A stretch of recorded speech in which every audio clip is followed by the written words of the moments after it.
ప్రభు యేసుని. మనుజారూపము ధరించి స్వర్గము దిగి వచ్చెను, మనుజారూపము ధరించి స్వర్గము ధరించెను. తనదు రక్తము ద్వారానే పాప బంధము తుంచెను, పాప బంధము తుంచెను.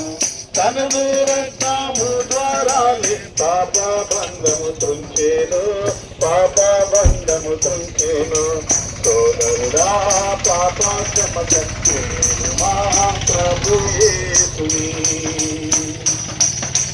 సోదరి పాప క్షమకై వేడు మా ప్రభు యేసుని. కలువరిలోని సిలువలో ప్రాణము నర్పించెను, కలువరిలోని సిలువలో ప్రాణము నర్పించెను. ఎల్లారి పాపములకై తనదు రక్తము కాచెను, యేసు రక్తము కాచెను. ఎల్లారి పాపములకై తనదు రక్తము కాచెను, యేసు రక్తము కాచెను. సోదరుడా పాప క్షమకై మా ప్రభు యేసుని. పాప క్షమకై మా ప్రభు యేసుని.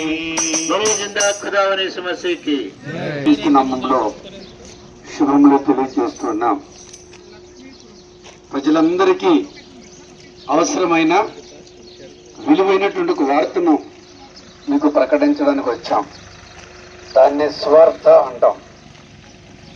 స్వార్థ అనగా ప్రజలందరికీ కలగబోయే మహా సంతోషకరమైన వార్త. ఎన్నో వార్తలు ఉంటాయి. ఆ వార్తల్లో కొందరికి యాంగ్జైటీని కలిగిస్తే, కొందరికి సంతోషాన్ని కలిగిస్తాయి, మరికొందరికి బాధను కలిగిస్తాయి, మరికొందరికి వేదనను కలిగిస్తాయి. కానీ మేము ప్రకటించే వార్త భూమి మీద ఉన్న సకల మనుషులకు మహా సంతోషకరమైన వార్త అని పరిశుద్ధ గ్రంథమైన బైబిల్ తెలియజేస్తూ ఉంది. సువార్తలో 3 భాగాలు ఉన్నాయి. 1 యేసు జన్మ, 2 యేసు మరణం, 3 యేసు పునరుత్థానం. 2000 సంవత్సరముల క్రితము యేసు ప్రభువారు పరలోకమును విడిచి ఈ భూమికి ఒక మనిషిగా వచ్చారు, అవతరించారు. యేసుక్రీస్తు ప్రభువారు ఈ భూమిలో పుట్టినప్పుడు ఆ వార్త ఇక్కడ ప్రజలెవరికీ తెలియదు. కానీ పరలోకం నుండి దేవదూతలే వచ్చి పాలస్తీనా దేశంలో కొంతమంది గొర్రెల కాపరులు గొర్రెలు కాసుకొని చుంటుండగా వారికి సమాచారం తెలియచేయబడింది. పరిశుద్ధ గ్రంథంలో లూకా సువార్త 2వ అధ్యాయం 10వ వచనంలో ఈ మాట వ్రాయబడింది. ఈ వార్త సర్వలోకమునకు మహా సంతోషకరమైన స్వార్థమానము అని తెలియజేయబడింది. ఎందుకనంటే యేసు యొక్క జన్మ ప్రత్యేకమైనది. ఈ భూమి మీద ఇప్పటి వరకు జన్మించిన వారు, ప్రస్తుతం జీవిస్తున్నవారు, తర్వాత పుట్టబోయే వారందరూ కూడా స్త్రీ పురుష కలయిక వలన జన్మించారు. మొదటి మానవుడైన ఆదాము పాపం చేయడాన్ని బట్టి వారసత్వంగా అందరూ కూడా పాపం చేశారు. నా తల్లికి బీపీ ఉంది, షుగర్ ఉంది. మా తల్లి సంపాదించిన ఆస్తిపోస్తులే కాదు, ఆ బీపీ షుగర్ కూడా నేను వారసత్వంగా తీసుకున్నాను. అలాగే మానవాళికి పాపం, పుణ్యం ఎంత వస్తుందో తెలియదు, కానీ పాపం మాత్రం సర్వమానవాళికి వారసత్వంగా వచ్చింది. అయితే ఆ పాపం వల్ల వచ్చే జీతం మరణం.